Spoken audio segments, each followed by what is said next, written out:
Hello guys, कैसे हो आप सब? बढ़िया। चलो, तो हम लोग ने अभी तक जो इलेक्ट्रोस्टैट पे पढ़ाई करी थी, आज उसे हम आगे करते हैं। मैं रिसु सौरिया एंड हम आज इलेक्ट्रोस्टैटिक्स के जो पहले हमने प्रीवियस लेक्चर में जो पढ़ा कि बेसिक प्रॉपर्टीज ऑफ चार्ज, तो उसके एक बार रिकैप कर लेते हैं, उसके बाद हम आगे बढ़ेंगे। तो सबसे पहले हमने जो कल पढ़ा था वो था additivity of charge. Additivity of charge में हमने क्या बताया था कि हमारा जो चार्ज है वो एक ऐसी क्वांटिटी है जो सिंपल अलजेब्रा के थ्रू ऑपरेट होती है। तो सिंपल अलजेब्रा के थ्रू ऑपरेट होती है, क्या मतलब है कि उसका जो एडिशन होगा, उसका जो सब्सट्रैक्शन होगा, सारा किस पर बेस्ड होगा? सिंपल अलजेब्रा पर बेस्ड होगा। साथ ही हमने पढ़ा था कंजर्वेशन ऑफ चार्ज। कोई भी चार्ज हमेशा कंजर्व होता है। कंजर्व होने का क्या मतलब है कि किसी भी सिस्टम पर जो नेट चार्ज होगा वो हमेशा जीरो होगा। और थर्ड था quantization of charge. Quantization of charge का मतलब चार्ज एक क्वांटाइज्ड क्वांटिटी है जिसको हम डिफाइन करते हैं Q equals to N E से। एन क्या बताया था?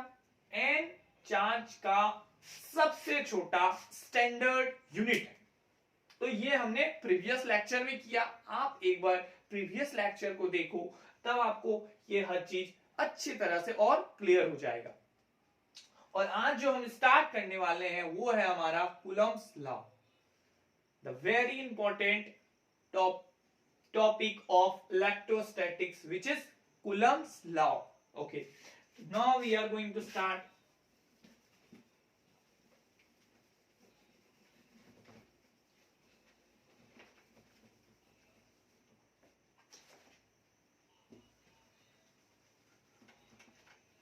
Coulomb's law, actually Coulomb's law is a very important. आपने 11th में अगर ग्रेविटेशन पढ़ा होगा तो वो उसके इक्विवेलेंट है। ग्रेविटेशन में भी उसी तरह का फंडा था। तो हम लोग स्टार्ट करने वाले हैं कूलम्ब्स लॉ।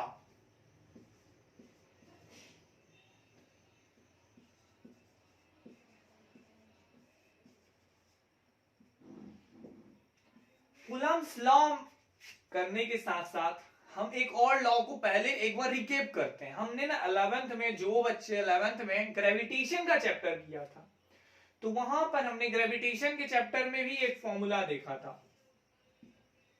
वो था F इक्वल्स टू, यानी force is equals to G into M1 M2 by R square. Gravitation में ऐसा बताया गया था, न्यूटन्स ने बताया था। यह ग्रेविटेशन चैप्टर में हमने ये जाना था, या जब जब हमने वो चीज को स्टडी करी तो हमें पता चला कि यूनिवर्स में, यानी entire universe, every object attract to each other. That means अगर कोई यूनिवर्स में सपोज करें आपके पास दो मास एग्जिस्ट कर रहा है, या मास तो बहुत सारे एग्जिस्ट करते हैं। सपोज करो कि दो मास है, एक मास m1 और दूसरा मास m2 है। तो ऑब्वियस सी थिंग है कि ये मास m1 m2 को अपनी तरफ अट्रैक्ट करता है, और ये m2 भी इस मास को अपनी तरफ अट्रैक्ट करता है। अब आप सपोज करो कि हमने तो दो ही मास को कंसीडर करा है। आप यूनिवर्स में देखते होगे बहुत सारे मासेस हैं। मैंने भी बताया कि कोई भी दो मास एक दूसरे को अट्रैक्ट करते हैं। तो आपके मन में ये पहला क्वेश्चन होगा कि अगर हर मास यूनिवर्स में एक दूसरे को अट्रैक्ट करते हैं, तो हम भी तो एक मास है, सामने जो दीवार है ये भी मास है, सामने आपके सामने जो बोर्ड है वो भी एक मास है, तो ये व्हाइट बोर्ड भी मास है, हर ऑब्जेक्ट में मास है। तो हम इन सभी से क्यों नहीं अट्रैक्टेड होते हैं, या क्यों अट्रैक्ट नहीं होते? इसका सिंपल सा रीजन है कि ये जो फोर्स है ये हम पर लगा रहा है, हम इस पर लगा रहे हैं, सामने वाला दीवार हम पर लगा रहा है, पीछे वाला हम पर लगा रहा है, हम लगा रहे हैं। मतलब एक तरह से आप समझ लो कि हर कोई एक दूसरे पर फोर्स एक्सर्ट कर रहा है, और ये फोर्स रैंडम फोर्स कॉल्ड होता है। और ये रैंडम फोर्स का रिजल्टेंट हमेशा बैलेंस होता है, जीरो होता है। दैट मीन्स कि कोई नेट फोर्स होता ही नहीं जो किसी को अपनी ओर या किसी के तरफ चले जाए। इसलिए हमारा जो सराउंडिंग है वो बैलेंस्ड है, कहीं किसी से अट्रैक्ट नहीं होता। ये फंडा ग्रेविटेशन का था। और उस फोर्स की वैल्यू जो किसी दो मास m1 m2 के बीच एक्सर्ट हो रहा हो, लग रहा हो, वो वैल्यू डिफाइन किया था ग्रेविटेशन चैप्टर में आपका F equal to G m1 m2 upon r square. तो ये हमारा ग्रेविटेशन का फॉर्मूला है। तो यहां पर हमने वो चीज पढ़ा, अभी इसको हमने क्यों यूज किया और क्यों हम यहां पर ये देख रहे हैं, क्योंकि अभी जो है अगर आपने ग्रेविटेशन चैप्टर किया है, अगर आपने ग्रेविटेशन किया है तो क्या होगा ना फायदा कि ग्रेविटेशन का जो लॉज है, जो रूल्स हैं, जो हमने 11th में ग्रेविटेशन करा है, मतलब आप समझ लो कि सारे के सारे यहां पर फॉलो कर दिए जाएंगे, सारे के सारे यहां पर आपको दिखेंगे जो आपने ग्रेविटेशन में करा है, जो डेरिवेशन करा है और जो आपने स्टडी करा है। तो इसीलिए हमने इसे रिकैप करा। अब हमारा फोकस क्या है, कूलम्ब्स लॉ है। तो हम लोग कूलम्ब्स लॉ को स्टार्ट करते हैं। एक्चुअली ये जो हमने अभी डिस्कस करा, ये हमारा 12th का कोई भी टॉपिक नहीं है, ये हमारे 11th के टॉपिक से था। हमने इसलिए रिकैप करा क्योंकि ये हमें एक अंडरस्टैंडिंग देगा कि कैसे कूलम्ब्स लॉ वर्क करता है। तो कूलम्ब्स लॉ, एक्चुअली कूलम्ब्स जो है एक साइंटिस्ट का नाम है जिन्होंने इस लॉ को डिराइव किया, और इन्होंने इस लॉ को डिराइव करा, इसलिए ये लॉ इनके नाम से डिफाइन हुआ। इसे इनवर्स प्रोपोर्शनल लॉ भी कहते हैं। ठीक है, तो चलो अब हम लोग कूलम्ब्स लॉ को समझते हैं। सबसे पहले तो कूलम्ब्स लॉ तो आपको पता चल गया, कूलम्ब नाम के जो साइंटिस्ट थे उन्होंने इस लॉ को दिया, इसलिए इसका नाम कूलम्ब्स लॉ हो गया। यहां तक क्लियर है? हमारा यहाँ पर कूलम्ब्स लॉ का कहना क्या है ना, कि जब हमने बताया अभी कि दो मास एक दूसरे को अट्रैक्ट करते हैं, ये हमने ग्रेविटेशन में देखा। इलेक्ट्रोस्टैट में हम क्या देखेंगे, हमने तो अभी स्टार्ट से बताया कि इलेक्ट्रो का मतलब है कोई भी चार्ज और स्टैटिक का मतलब है रुका हुआ। जो रुका हुआ चार्ज है उसकी स्टडी हम इलेक्ट्रोस्टैट में करते हैं। तो यहां भी जो लॉ होगा इलेक्ट्रोस्टैट के अंदर, तो वो भी तो रुके हुए चार्ज पर होगा ना। तो कोई भी दो चार्ज जो रुका हो, ये दो चार्ज जो आप देख रहे हो, ये दोनों क्या है, रुका हुआ है। तो इन दोनों रुके हुए चार्ज के कारण ये दोनों एक दूसरे पर एक फोर्स एक्सर्ट करता है। अभी हमने ग्रेविटेशन में आपको बोला, ग्रेविटेशन के फॉर्मूले में बताया कि हमेशा वो एक दूसरे को अट्रैक्ट करेगा, m1 m2 को अट्रैक्ट करेगा, m2 m1 को करेगा, in a gravitation law F equals to G m1 m2 by r square. इसमें हमेशा फोर्स अट्रैक्शन का होता है। बट जब हम कूलम्ब्स लॉ, इलेक्ट्रोस्टैट में कूलम्ब्स लॉ को करते हैं, तो यहां पर जो दो चार्ज के बीच का फोर्स होगा ना, वो डिपेंड करता है चार्ज के नेचर पर। अगर चार्ज का नेचर है तो या तो वो अट्रैक्टिव होगा, आइदर रिपल्सिव होगा। तो ये चार्ज के नेचर पर डिपेंड करता है। अगर चार्ज का नेचर वेरी करता तो उसके अकॉर्डिंग ये फोर्स भी वेरी करता है, एज अट्रैक्शन और रिपल्सन। तो इतना फंडा क्लियर होना चाहिए कि हमारा जो कूलम्ब्स लॉ है वो यही कहता है कि कोई भी अगर दो चार्ज को आप रखते हो, कंसीडर करते हो एज अ सिस्टम, तो सिस्टम में अगर कोई दो चार्ज है आपका, तो एक चार्ज दूसरे चार्ज पर फोर्स एक्सर्ट करता है और दूसरा चार्ज पहले पर करता है, और ये इफेक्ट ऑब्जर्वेबल है। हमने इसे एक्सपेरिमेंट के थ्रू ऑब्जर्व करा है। तो अब ये भी होगा। अब एक और बात बता देता हूं मैं यहां पर कि कूलम्ब्स ने इस लॉ को कैसे ऑब्जर्व करा। तो इसने टॉर्सन बैलेंस के इंस्ट्रूमेंट के थ्रू इस लॉ को डिफाइन किया था। ओके, ये आपको एनसीईआरटी बुक पढ़ोगे तो क्लियर हो जाएगा। अभी हम लोग कूलम्ब्स लॉ के अंडरस्टैंडिंग पर जाते हैं। तो कूलम्ब्स लॉ कहता क्या है?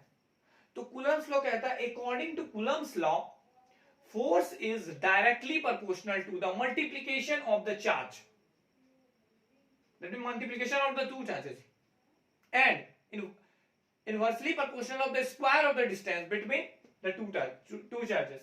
मतलब अगर इन दोनों के बीच का डिस्टेंस सपोज करिए r है, तो हम कूलम्ब्स लॉ ने बताया कि इन दोनों के बीच एक फोर्स है, वो फोर्स इन दोनों के चार्ज के जो मैग्नीट्यूड है उसके मल्टीप्लाई में होगा और इनवर्सली प्रोपोर्शनल होगा इसके डिस्टेंस के स्क्वायर के, इसलिए इसको इनवर्स स्क्वायर लॉ भी कहते हैं।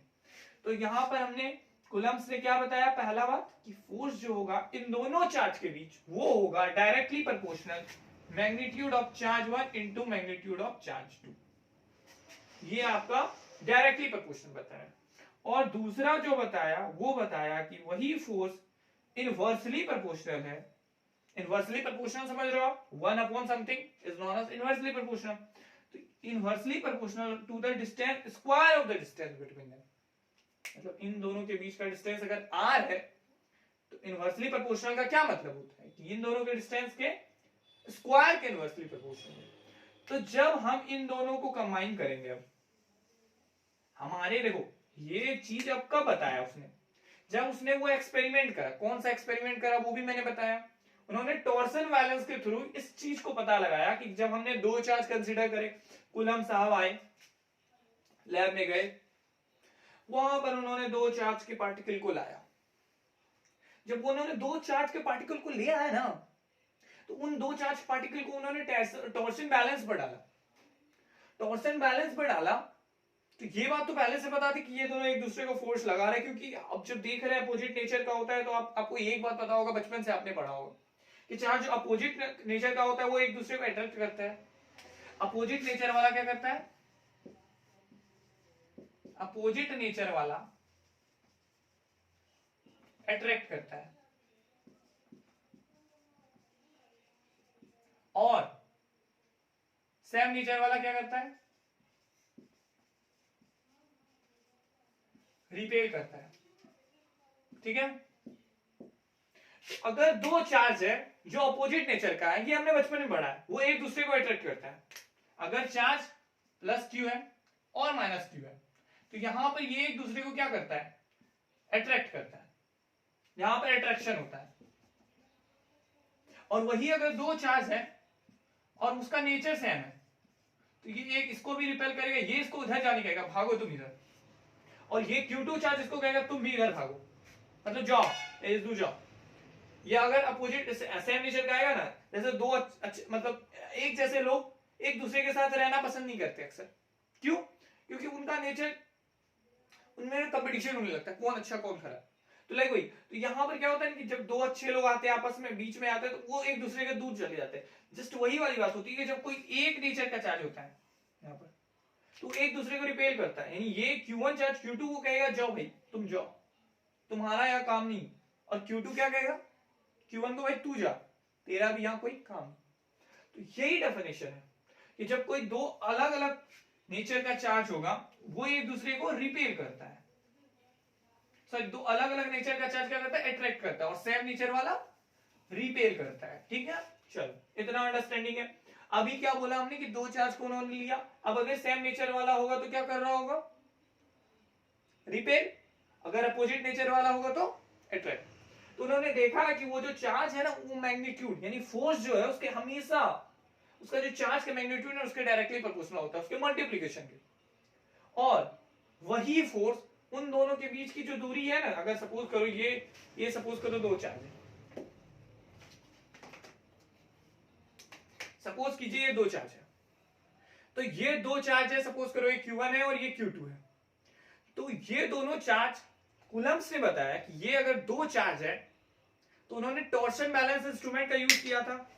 उन्होंने कौन से इंस्ट्रूमेंट का यूज किया था, टॉर्शन बैलेंस। तो दो चार्ज है, अब इन दोनों चार्ज में उन्होंने बताया कि इन दोनों के बीच फोर्स लगा है, तो वो भी पता चला ना, क्योंकि नेचर है, ये नेचर में ऑलरेडी एग्जिस्ट करता है। साइंटिस्ट लोग क्या करते हैं, नेचर में जो चीज एग्जिस्ट करता है उसको डिराइव करते हैं, तो बताते हैं कि कैसे हो रहा है, क्या हो रहा है। तो उन्होंने जब दो चार्ज को पुट किया तो वहां क्या देखा, उन्होंने ड्रॉन करने के बाद ये देखा कि एक दूसरे को या तो अट्रैक्ट कर रहे हैं या रिपेल कर रहे हैं। तो रिपेल कब करेंगे, जब दोनों सेम नेचर के होंगे, ये भी पॉजिटिव ये भी पॉजिटिव है, ये भी नेगेटिव है ये भी नेगेटिव, दोनों पॉजिटिव या दोनों नेगेटिव होने पर क्या करेंगे, एक दूसरे को रिपेल। और अगर सेम रहने पर रिपेल करेंगे। अगर अपोजिट नेचर का, अगर सपोज करो ये नेगेटिव और ये पॉजिटिव है, तो ये क्या करेंगे, अट्रैक्ट करेंगे। तो ये उन्होंने जब ऑब्जर्व करा तो उन्होंने उस फोर्स को जो इन दोनों के बीच अप्लाइड हो रहा है, उन फोर्स को उन्होंने डिफाइन करा कि ये जो फोर्स है ना, इसके मैग्नीट्यूड और इसके मैग्नीट्यूड के मल्टीप्लिकेशन के डायरेक्टली प्रोपोर्शनल है। मतलब अगर इन दोनों के मैग्नीट्यूड को वेरी करोगे, इन दोनों का मैग्नीट्यूड को अप एंड डाउन करोगे, तो उससे उसके फोर्स पर डायरेक्ट इफेक्ट पड़ेगा। बढ़ाने से फोर्स भी बढ़ जाएगा और घटाने से फोर्स भी घट जाएगा। आप समझ रहे हो इतना? अभी ये जो फोर्स को इनवर्सली प्रोपोर्शनल बताया, इसमें क्या बताया, इसमें बताया कि भैया इनवर्सली प्रोपोर्शनल है डिस्टेंस के स्क्वायर के। तो क्या मतलब कि इन दोनों के बीच का डिस्टेंस है कुछ, तो इन दोनों के बीच का जो डिस्टेंस है ना उसके स्क्वायर के, यानी डिस्टेंस जो भी सपोज करो 2 मीटर डिस्टेंस अगर सपोज है, तो वो उसके स्क्वायर कितने हो जाएंगे, 4 हो जाएंगे। 4 के इनवर्सली प्रोपोर्शनल है, समझ रहे हो। तो ये हमारा क्या हो गया, डेफिनेशन हो गया। अब उसके बाद उन्होंने इन दोनों को कंबाइन कर लिया। कूलम्ब्स ने क्या किया, पहले बताया फोर्स डायरेक्टली प्रोपोर्शनल है Q1 Q2 के मल्टीप्लिकेशन के, और बाद में बता दिया कि इनवर्स उसके डिस्टेंस के जो स्क्वायर के इनवर्सली प्रोपोर्शनल है। इन दोनों को जब हमने कंबाइन करा तो क्या हमको दिखा जब हमने कंबाइन करा तो दिखा कि फोर्स जो है वो डायरेक्टली प्रोपोर्शनल है multiplication of the charge first and the multiplication second upon the distance between them का स्क्वायर। तो यहां तक से हमारी बात क्लियर हो गई थी। लेकिन अभी ये प्रोपोर्शनलिटी है, तो हमने ये प्रोपोर्शनलिटी को हटाकर यहां पर एक कांस्टेंट का यूज किया, इसको हमने k से डिफाइन करा। इसको लिखा F is equal to k Q1 Q2 upon R square, और हमारा ये फोर्स डिफाइन हो गया। तो कूलम्ब्स के अकॉर्डिंग जो लॉ हुआ, उस लॉ में हमने क्या देखा कि F is equal to k Q1 Q2 upon R square. अभी ये k क्या है, तो कूलम्ब्स ने जब ये लॉ डिफाइन करा तो उसमें प्रोपोर्शनलिटी आ रही थी। जब उन्होंने प्रोपोर्शनलिटी को हटाया, इस प्रोपोर्शन के साइन को हटाया, तो वहां पर एक k आ गया। k की क्या वैल्यू होगी, तो k की जो वैल्यू है वो 9 into 10 to the power 9 coulomb square by Newton meter square. तो ये हमारा पूरा कॉन्सेप्ट रहा कूलम्स लॉ का। इसके नोट्स हम अगले लेक्चर में डिलीवर करेंगे। अभी क्या है ना, हमने इतने बातों को समझा, इसके बाद हम नेक्स्ट लेक्चर में इसके सारे जो नोट्स पॉइंट होंगे, जैसे हम एग्जाम में यूज करेंगे, वो हम नेक्स्ट लेक्चर में करेंगे। अभी आप इसे अच्छे से समझ लो ताकि ये आपके कॉन्सेप्ट को क्लियर कर दे। Okay, thank you.